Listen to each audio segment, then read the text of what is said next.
Tell us a little more of the detail of the research that you've undertaken in terms of about this group.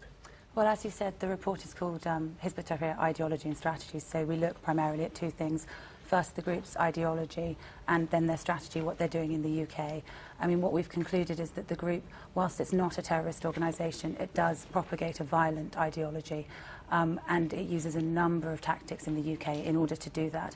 The most worrying one, related to the Prime Minister's questions time today, is its use of front groups.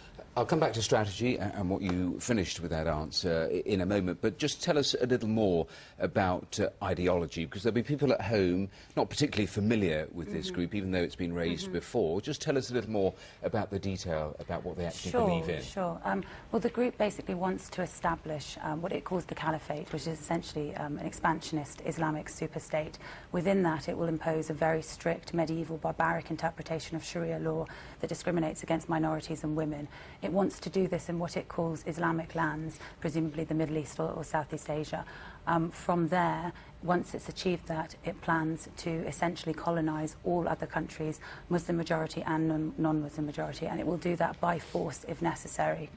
And in terms then of strategy here in this country, what did you conclude? Because you heard there some of the political exchanges of the day, with Ed Ball saying basically the Conservative leader had got his facts wrong. What did you conclude? I think these sort of political squabblings are not really the point. I mean, the thing is, this group is operating, with impunity in this country.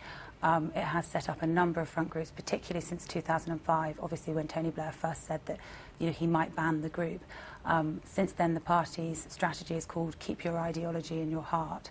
So it doesn't now publicly say the things that it used to. It stopped saying "Let's kill Jews," for example, but there's evidence to say that it still believes that. The groups that it's set up are things like Islamic Shakhsiyah Foundation, and the schools that charity runs. They propagate Hizb ut-Tahrir ideology. And that's what I was going to come on to, because specifically within the strategy, tell us more about pinpointing schools, whether there is evidence of them actually doing that. Yes, I mean, anecdotally from former members, they will attest that there are a number of schools where Hizb ut-Tahrir members are teachers. In terms of our report, the one concrete example that we found was the Islamic Shakhsiyah Foundation. It was set up in 2005, and 2 of its 4 board members, and it's a charity, so the trustees, were at the time members of Hizb ut-Tahrir. And yet, just as a final thought, I mean, these schools have been inspected and there was nothing untoward found.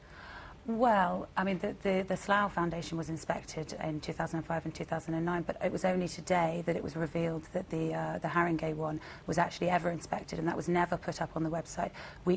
Concerned citizens cannot look and see what is being taught. OK, well, Hannah Stuart, thanks very much indeed. Thank you. You. Let's return to our main news tonight. The Iraq